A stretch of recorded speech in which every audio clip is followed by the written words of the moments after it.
Next one, the living state. The living state, the biological system, as you all know, the individual cell group to form the tissues group to form the organ comprise of the system, and the system together formulate the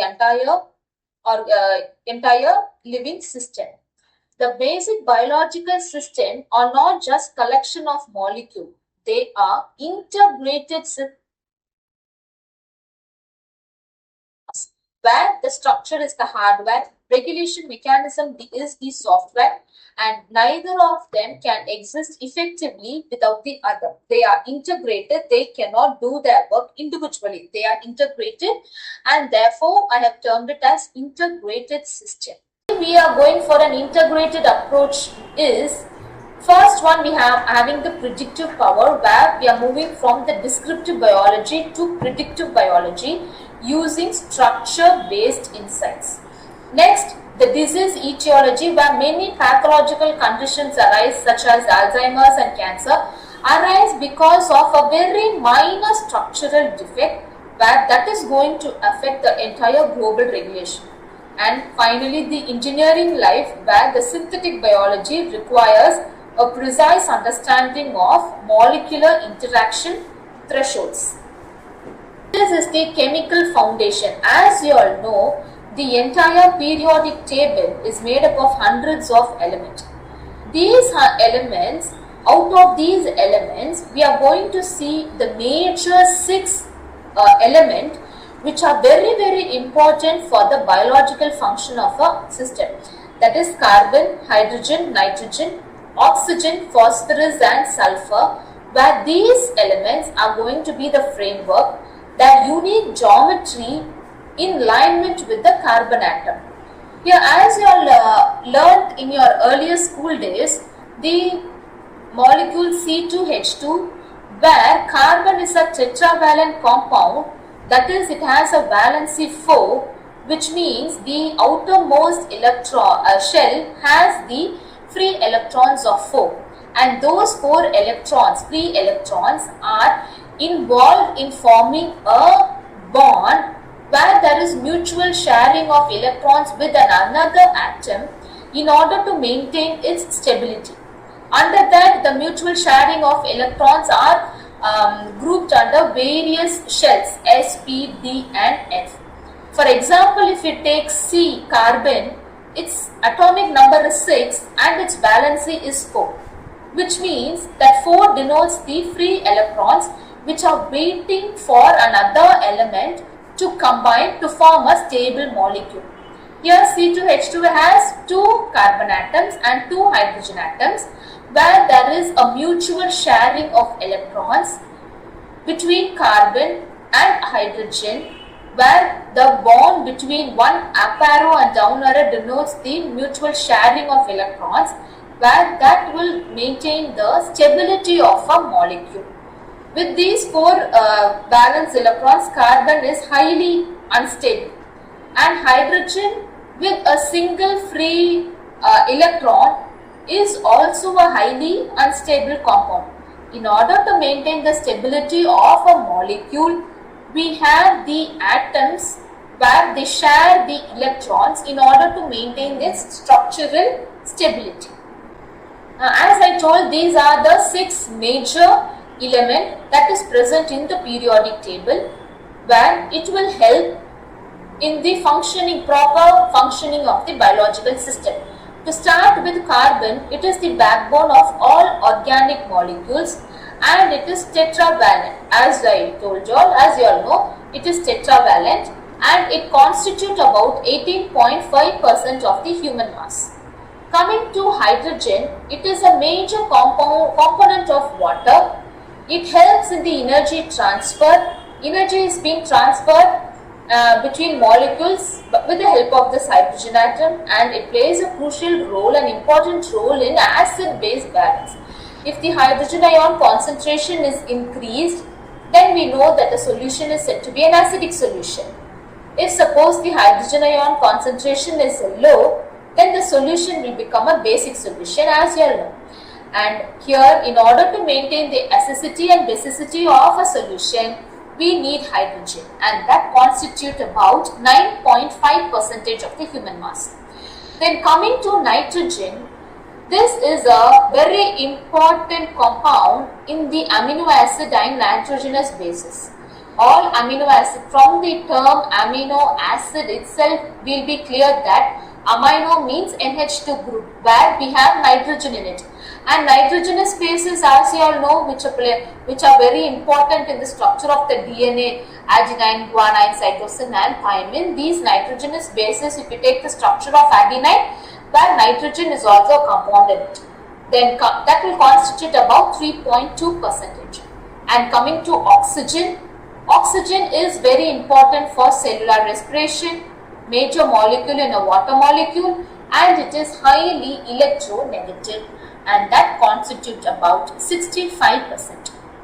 Coming to phosphorus, this phosphorus is the backbone of the DNA molecule, that is deoxyribonucleic acid, where the double helical structure that was proposed by Watson and Crick has shown that in that helical structure the backbone is comprised of alternating units of a deoxyribose sugar and a phosphorus phosphate molecule, which is linked by a bond, and therefore this phosphorus is very essential, and that serves as the backbone for the double helical structure of the DNA.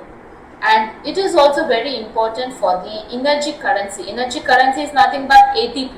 In that adenosine triphosphate, we have phosphorus incorporated in it, and it is very essential for the signaling between the biomolecule as well as between the cells and tissues, and that constitutes about 1%.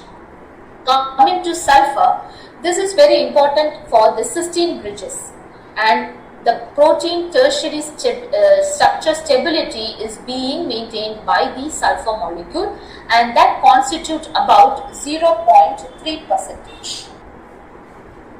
Coming to the carbon, which is called as the architect of cell. Wherever you take, in earlier school days, we would have learned organic chemistry, inorganic and physical chemistry. In physical chemistry, we learned various extractions, and in inorganic chemistry, all the O's, metal O's we would have studied. And coming to organic chemistry, we would have learned various compounds that are added with carbon, hydrogen and oxygen, where the entire organic chemistry would have been comprised of what are the various reactions would happen if carbon is combined with oxygen, if carbon dehydration process takes place in the compound where the carbon is involved.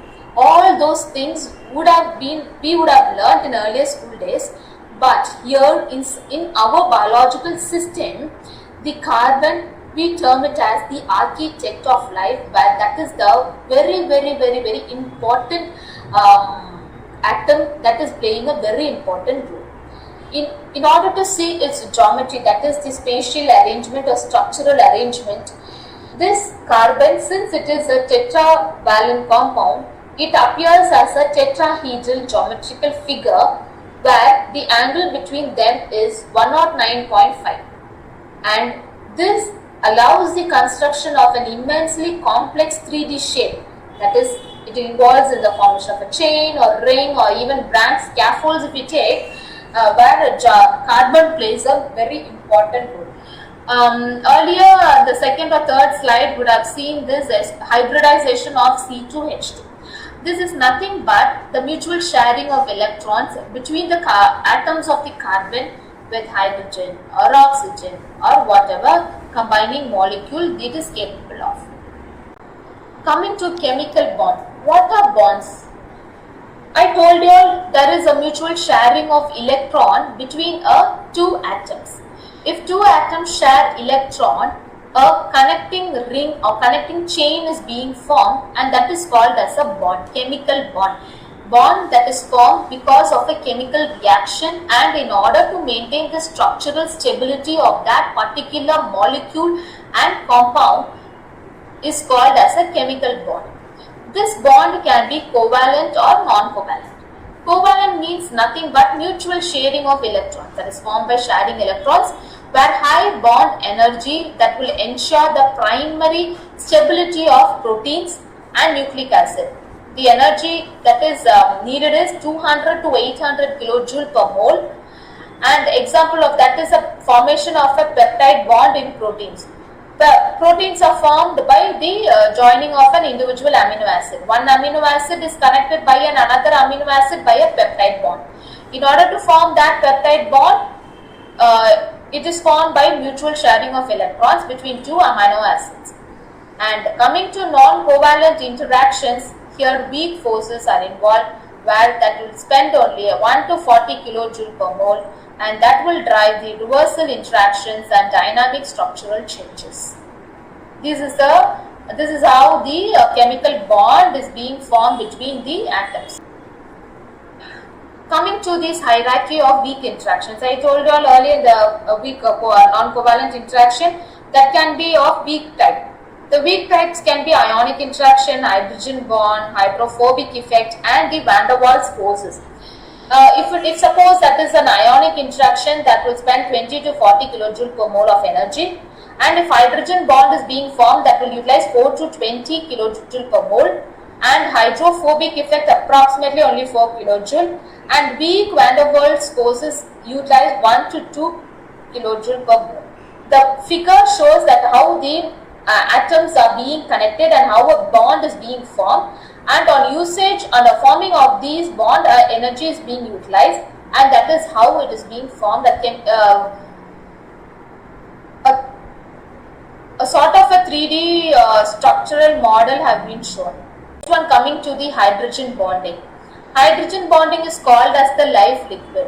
That means in water molecule H2O, two hydrogen atoms are being combined with the molecule of oxygen by the formation of a bond, and that bond is called as a hydrogen bond.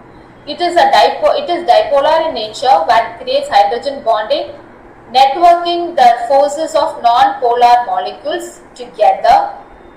That is called as hydrophobic effect, and this hydrogen bonds also stabilize the alpha helix and beta sheets in proteins. Alpha helix and beta sheets are nothing but the secondary structure of proteins, which I will tell you all in later. This figure shows how this is the lipid bilayer model, how the various macromolecules are being integrated. You have the blue color thing in between the lipid bilayer is called the integral protein, that is a globular protein. Those that are present on the surface are called as transmembrane protein, and how these carbohydrate molecules are being interacting with this lipid bilayer. Next session deals with the biomolecules overview, and in that it is the diversity of the function of these 4 biomolecules. You know what are these biomolecules? Carbohydrates, proteins, lipids, nucleic acids, enzymes, and all these are what are collectively called as biomolecules, and they are very much important for the unique structural, logical, and regulatory roles in which they are playing. Here the figure, you know the central dogma of entire molecular biology, that is DNA is being converted to RNA by the process of transcription, and RNA to a protein by translation, where RNA converted to DNA by reverse transcription. This is the central dogma you all are familiar with, and and we are going to see how these macromolecules are going to be playing a major role. Carbohydrates, the glycointegrity. Carbohydrates, as you all know, carbohydrates are the energy producers, and these energy are derived from the monosaccharide, that is glucose, and these glucose molecules exist in a ring form, where it allows a specific orientation of the various OH groups. The major function of this glucose is storage. It is stored in plants in the form of starch and in the form of glycogen in animals, and these storage forms are highly branched, and that is responsible for the rapid mobilization into the targeted organ. Then it also performs the structural integrity role, where cellulose and chitin plays a major role in maintaining the structural integrity of the cell, where beta glycosidic bonds are being formed, and that will create a rigid fibrous scaffolds.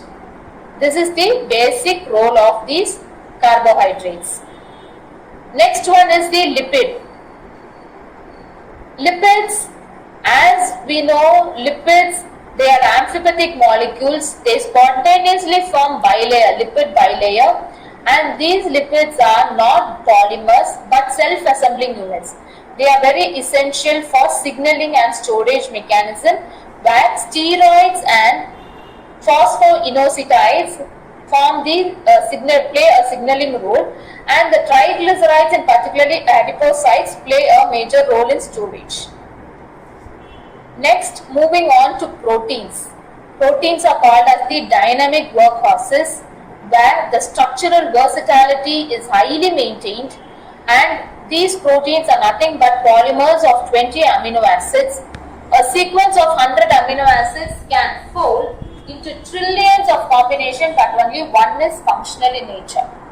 Their function include catalysis, transport, motion, and structural support.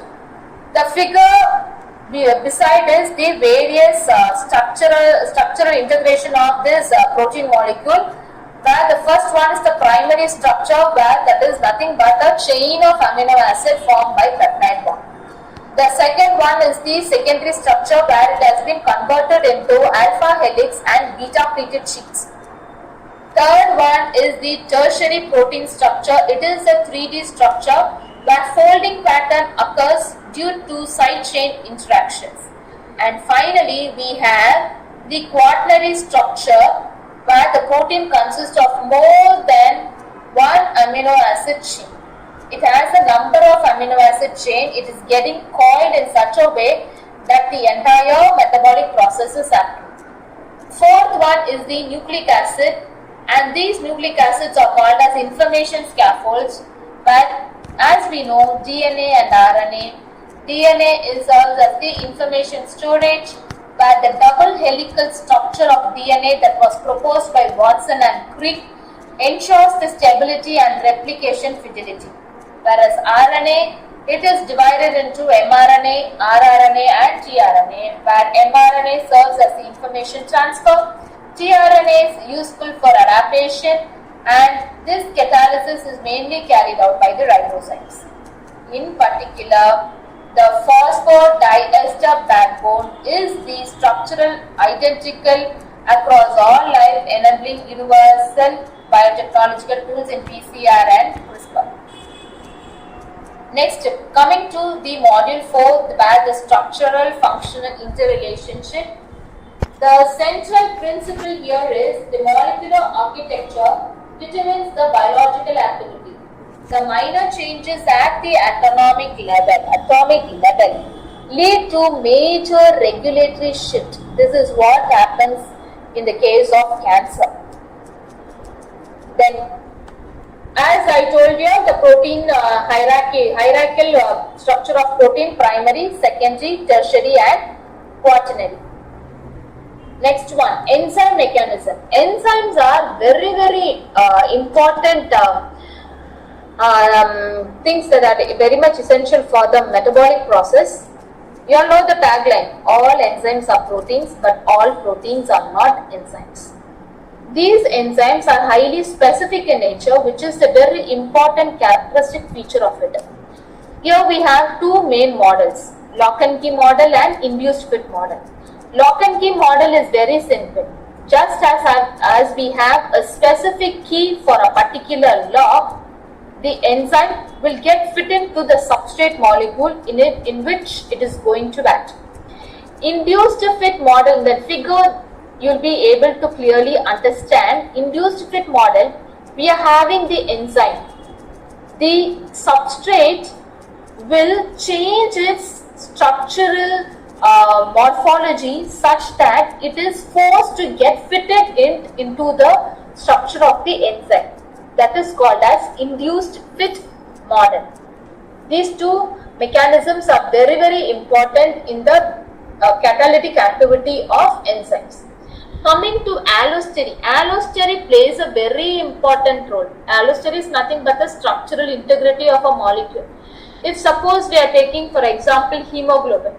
Hemoglobin, as you all know, globin is a protein part, heme is the ion, that is a ferrous part, which is being connected. 4 heme molecules are being attached to a globin molecule, globin, that is the protein, by the cooperative binding of oxygen.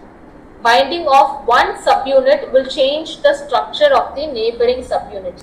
We have T state and R state. T is nothing but tense state and R is nothing but the relaxed state. T state is the which has the low affinity towards the molecule, and whereas the R state, it has the high affinity towards the molecule. Next one, mutation and structure and mutation.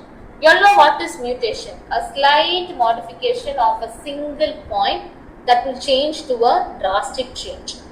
For example, sickle cell anemia. You all know RBC is nothing. RBC has a shape of a biconcave disc.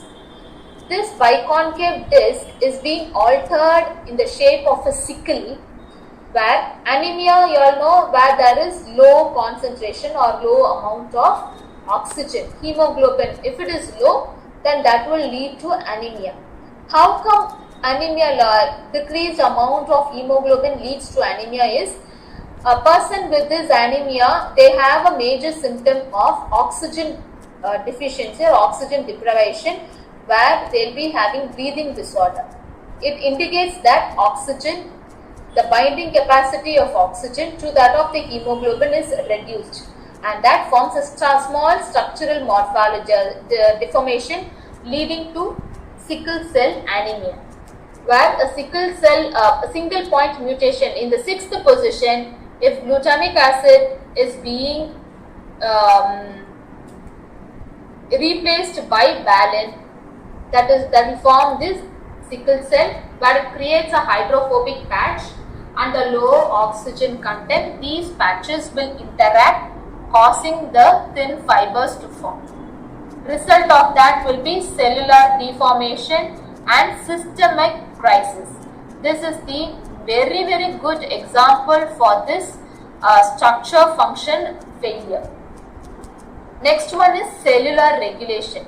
Under cellular regulation, we are having so many operon models, lacoperon, tripoperon, arabinosoperon, where we'll be having various promoters, inhibitors, initiators, all those things will be having. If that is the integration of that system is, how do cells manage thousands of reactions in a fraction of second? All the systems are working simultaneously. Thousands of chemical reactions are taking place in our body in a fraction of second. How come all these are following their own paths? Through the structural feedback loop and signal transduction cascade. The figure denotes the various cascade mechanism, in particular the kinase cascade pathway, where the receptor will get bound on to the ligand. This is also lock and key mechanism. This particular ligand will bind on to the particular receptor alone, where it will be catalyzing so many reactions, so many biological reactions through a series of cascade reactions. Cascade is nothing but, for example, all of you would have familiar with the relay, 100:4 relay. In that, a message, a stick is being passed to the teammates, and finally one person will be carrying the stick and reach the target line or the finish point. The same thing happens here. Various reactions are taking place where there is mutual transfer of information from one to the other.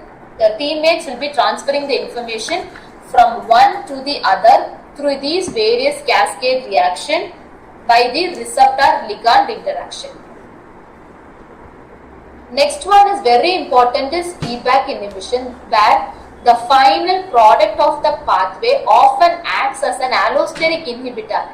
Allosteric inhibitor is that will change the structure, and that will be the first rate limiting enzyme. The term for it in whatever biochemistry textbooks if you see, and whatever pathways if you take, a paragraph after the pathway that will be dealing with the regulatory mechanism. Regulatory mechanism deals with the how much of ATPs are produced, how much of it is being utilized, what are the products that are formed, what are the substrate that we are used. All those things will be dealing with the regulatory mechanism in all the biochemical pathways. In that, you'll be seeing the term rate limiting step. The rate limiting step is nothing but a particular enzyme that serves as the inhibitor, and after which the reaction takes place at a very higher rate, or the speed of the reaction would have been slowed down. We have to note in all the metabolic pathways what are the various rate limiting steps and what is the enzyme that is playing an important role, and which enzyme is the rate limiter, and what is the substrate that is formed, and what is the immediate product of that. That is the very important in whatever biochemical reaction you study. This ensures energy is the main motto of this feedback inhibition is we have to ensure that energy is not wasted. Our system will see that not even a single ATP is being wasted, and the cell has sufficient supply of energy. This structure will mediate this chemical, and once the target has been achieved, it will signal the stop sign to stop the chemical reaction. Next one, so far we seen what energy. By the metabolic process, energy is being formed in the form of ATP. The another ATP carriers you all know are NAD and FAD, where NAD will be converted into 3 ATP and FAD will be converted into 2 ATP molecules. Here the cell will sense the energy status, and that can be determined by the ratio ATP-AMP ratio. This AMPK is nothing but it is a master regulatory enzyme that activates the energy producing pathway, and that will shut down the energy consuming ones when AMP is high. They will be having a mutual understanding between the molecules, and they will be signaling each other such that the energy derived in particular organ is high. Please slow down. Use it as a reserve source. All those things through the signals that are received by the GPCR receptors, all those things will be activated, and all will be acting in accordance to the signal they receive. Coming to how the signal is being transmitted is through GPCR. GPCR is nothing but G protein coupled receptors, where the ligand receptor interaction takes place, and the binding this ligand binding happens outside and causes a conformational shift to the inside that will initiate the kinase cascade. This kinase cascade, as I told you, it is similar to that of a relay race. As the relay race, one teammate will pass on the stick to their teammates alone, and finally the output is reached. Same thing. For example, if you are going to see the various cascade reaction in digestive process, once we start chewing our food from the mouth till we receive energy and till waste is excreted, all those things are highly catalyzed by enzymes. The solid food what we eat will be converted into ATP. What complex form of biomolecule are we eating that will be converted into simple molecule, and all those things will be converted into only ATP source. Only from there will be deriving energy, and once the targeted amount of carbohydrate or protein, whatever it is maximum reached in the blood, it will be getting stored up in the adipose tissue or glycogen, as we saw earlier, in order to maintain the structural integrity. This is the very basic ligand receptor interaction, and next one is gene expression integration. Genes are being expressed through various transcription factors. The proteins will recognize the specific structural motifs in the DNA. When you see the structure of DNA, this structure of DNA has a sugar phosphate backbone interconnected by the nucleotide, connected by a bond, and this has a major groove and minor groove. The long distance will have major groove, and the short turn of the double helical structure is called as the minor groove, and this binding will trigger this RNA polymerase recruitment. Once these signaling pathways are highly active, they mutually talk to each other to the nucleus by the phosphorylating these transcription factors. Once these transcription factors are activated, the gene expression will start switching on and the information is being passed on. Next one, coming to epigenetic regulation. The structure epigenetic regulation is nothing but the structural modification what is going to take place. Here the major structural modifications is histone acetylation and DNA methylation, where this will don't change the sequence but that will change the physical accessibility to the genes. And basic example or basic thing that we should know here is closed chromatin, that is heterochromatin versus euchromatin. Next one is the application oriented applications of this structure based drug design is the molecular docking. You will be familiar with this. By solving the structure of a target protein, for example viral protease if we take, we can computationally design small molecules to plug the active site. This is what we are doing in this molecular docking. We will be analyzing our molecules. Once that molecules are being analyzed, we will dock it with a particular ligand and see the interactive, what is the degree that is going in accordance with this, and we will see the ligand receptor interaction. Next, coming to synthetic biology, where we will be handling engineering circuits, where integrating biological paths, that is promoters, binding site, repressor, all those are the individual parts of the operon model, where that will be very much needed to create a novel cellular behavior, such as producing fuel. Fuel is nothing but ATP sources or detecting any toxin that is present. Then the requirement for this will be precise thermodynamic values for various molecular interactions. Next one is, we saw how it is being formed, the atomic and the molecular structure, various geometrical forms, and the bond serves as the hardware of the metabolic process. The biomolecular folding and functioning, its specificity, where incorporation of the enzyme serves as the operating system. All the operon models will be serving as the operating system. And finally, the regulatory mechanism, feedback inhibition or competitive non-competitive inhibitions, and the signaling process serves as the software. So similar to that of the computer, which has hardware and software, our biological system is composed of these various components. Next one is the emergent property. Life is an emergent property of integrated molecular events where no single molecule is alive. Understanding how these interactions allow us to transit from observer to architects in biotechnology.